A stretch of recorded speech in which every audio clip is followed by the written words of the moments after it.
Hi, did you ever wonder about how you can stay calm in times of turmoil? Let's talk about that.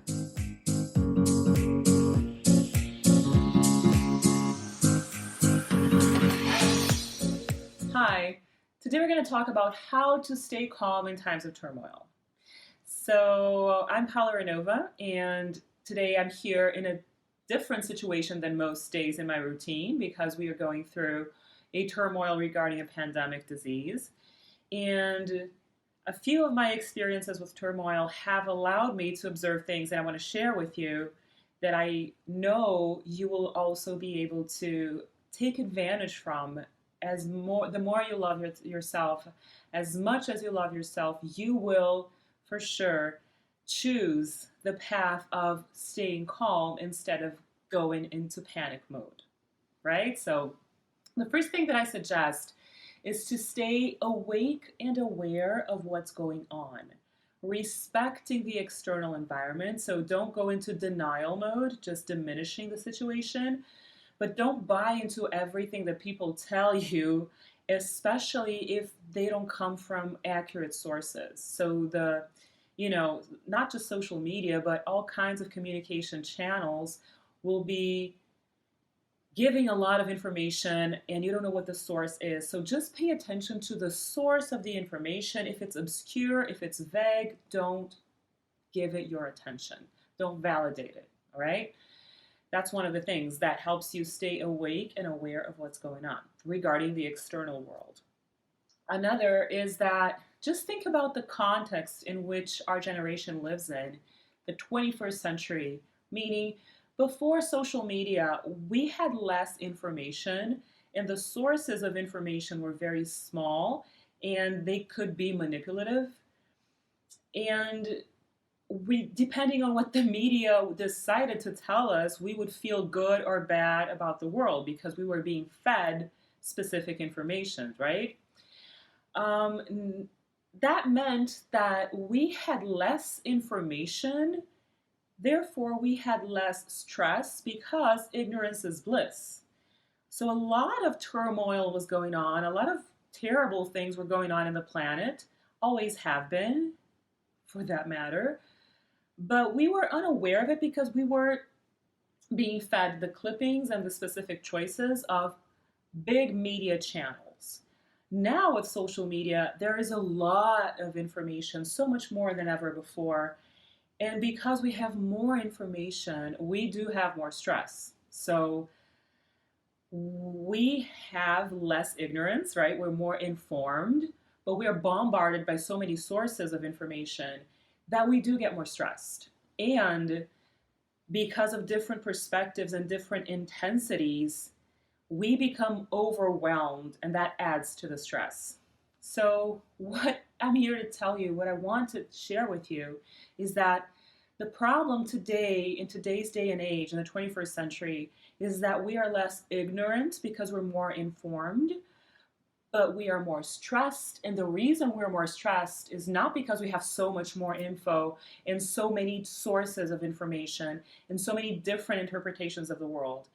The reason we're more stressed is because we don't know how to master our mindsets. We buy into the excessive energy that is bombarded towards us. So that's the key. How do you master your reactions? We don't know how to master our reactions yet. So we fall prey to stress mode because people panic and amplify. Okay? So the bottom line here is when you master your mindset, you react accordingly. You react in divine proportion, as I like to call it. So, the proportional reaction to the specific situation. When you're vague or amplified about what the situation is, you're not going to react accordingly and you're going to get stressed. So, it's really about just being centered and knowing how to master your mindset and therefore how to master your reactions. The next thing I want to tell you about is how then do you keep yourself centered? What are the ways, what are the keys to keep yourself centered? The first thing I suggest is to observe before you react. We tend to react on autopilot without thinking, especially when we're in fear mode and being triggered all the time. So instead of falling prey to external pressure, take a break, observe, discern, and don't react on autopilot. Just observe before you react. When it's time for action, be proactive instead of reactive, right? So, and being proactive does not mean that you're going to be panicking.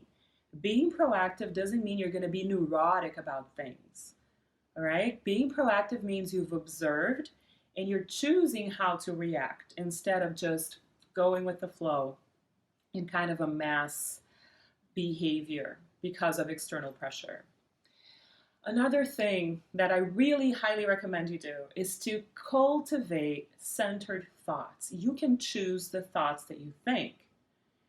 You can choose centered thoughts. So just just a really very short recap of things I've been saying for a long time.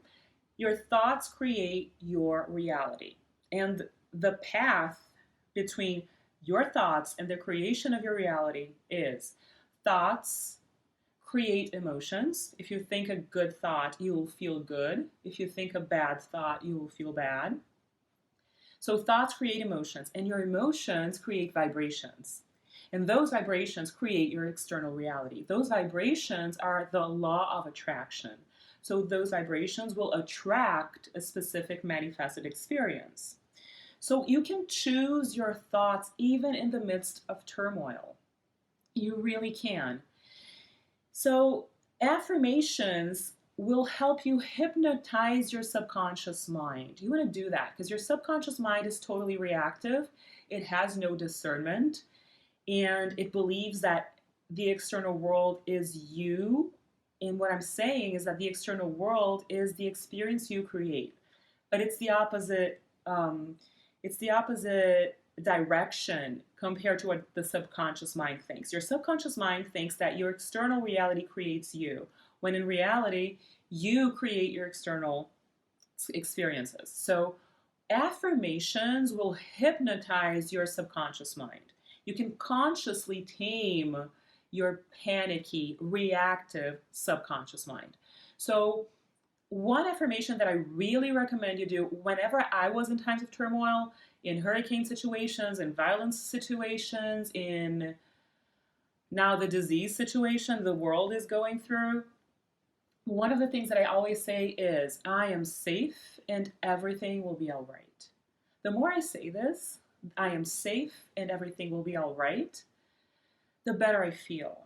And the better I feel, the more high vibrational frequencies I create in my energy field. So I tend to attract better situations and experiences because I'm making myself feel better. Okay?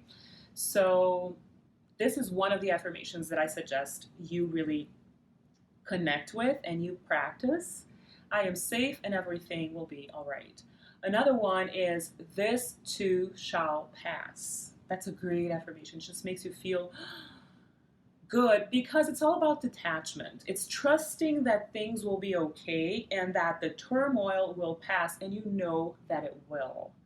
What are the consequences of the turmoil? We can't control that, but you can control your state of being and your state of mind throughout the turmoil. Another thing that I really recommend you do, this is something I've done myself to preserve my mental stability and health throughout the turmoil situations I've been through, is to be very, very mindful of the people that you talk to and spend time with in times of turmoil. Okay, I've been through 4 hurricane situations in my life, 1 in Mexico, 3 in Florida. And one of the things that I instinctively did to protect my energy was to not be in touch with panicky people, with tragedy-minded people, people who would drain my energy.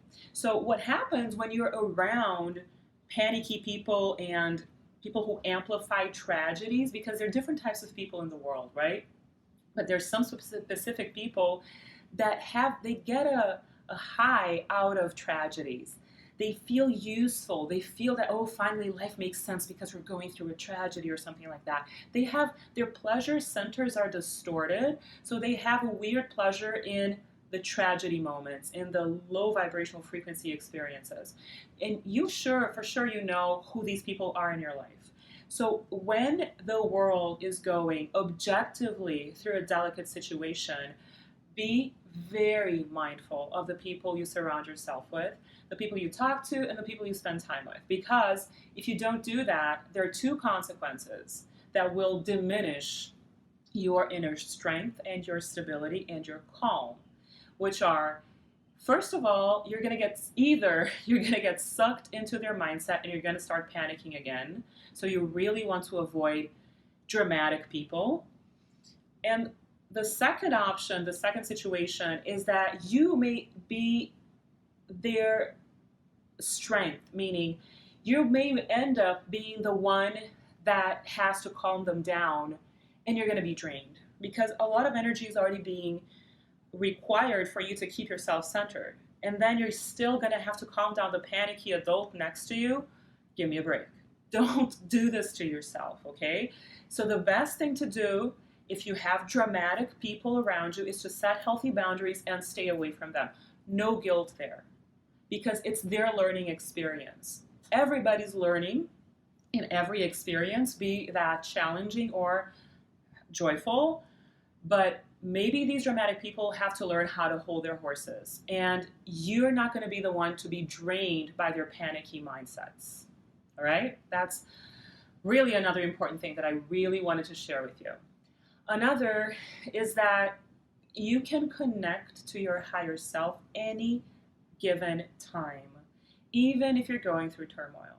Because regardless of what's going on in the external world, there's an underlying peace within you that you can connect at any time. You can connect to that anytime, all right?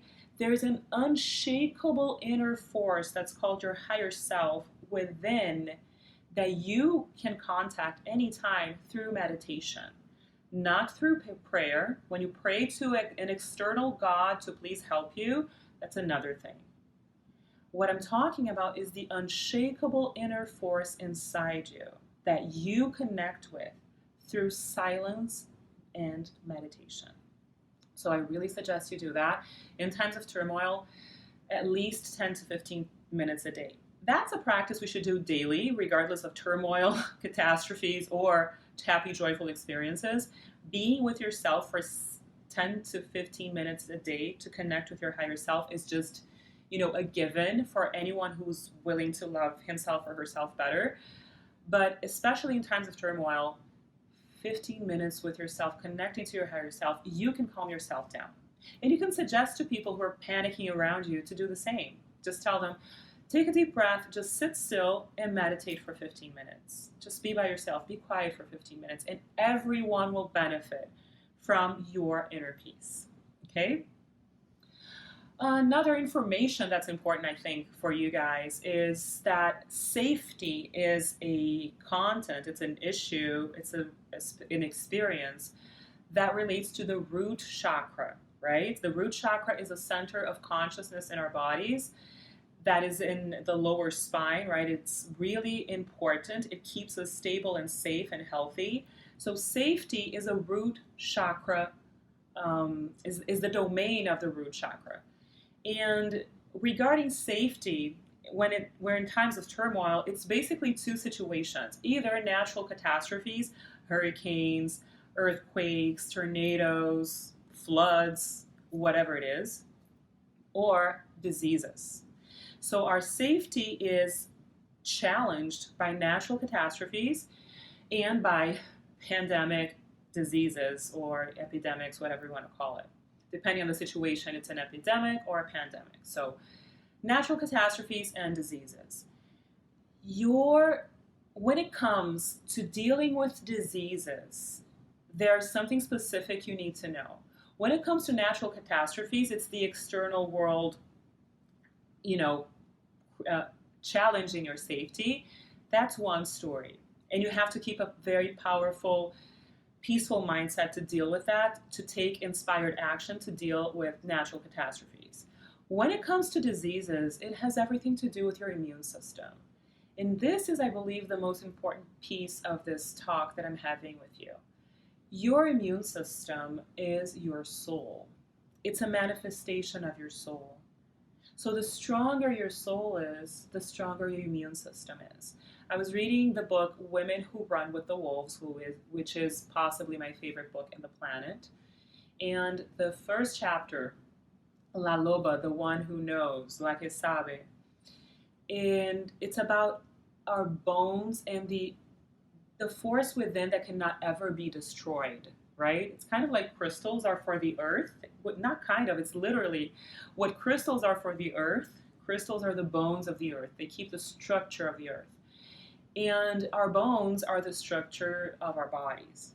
So in this chapter of Women Who Run with the Wolves, the author says that there's a threshold between worlds, a threshold between the dream world and the manifested physical reality.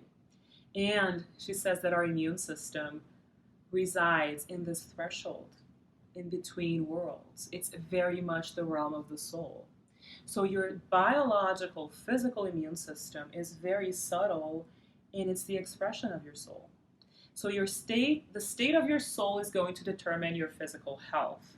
Nothing is just physical, everything is emotional before it becomes physical. So your soul plays a huge role when diseases are out there to get humanity, because if you have a strong immune system, you're going to conquer that situation. So the most important thing to focus on in the times of turmoil regarding diseases is your immune system, hence your soul, the state of your soul. So let's just take a deep breath together, because this is very deep. Your mindset determines your health even and when you're sick. Okay, when you see people who are sick, who are contaminated, they can fight the disease depending on their mindsets, depending on the state of their souls. So instead of holding on to complex spiritual explanations, 10,000 astrological reasons why this is happening, or obscure authorities saying this or that about how to take care of yourself, take care of your immune system, take care of your soul and your body by eating healthy, because that boosts the immune system. Your soul is happier when you eat healthy, natural foods. Make objective, rational choices, self-love choices about your diet, your movement routine, move your body so that energy isn't stagnant, get enough sleep. Those are practical things you can do that means your soul's in a healthy state. And if your soul's in a healthy state, it means your immune system's in a healthy state. And especially take very good care of your mindset. Allow centering thoughts, and don't be around toxic people. That's a huge step in your peace and in your choice to stay calm in times of turmoil. Okay? So that's what I wanted to share with you today. Go within, boost your inner strength and your immune system, and you will find peace. You will find divine proportion in your reactions, and you'll find the discernment that protects you from everything and that makes you stronger than you would ever believe. Thank you so much for being here. If you feel this is useful for anyone you know, please share this content. I'm so grateful you're all here with us, and I will see you soon. Bye-bye.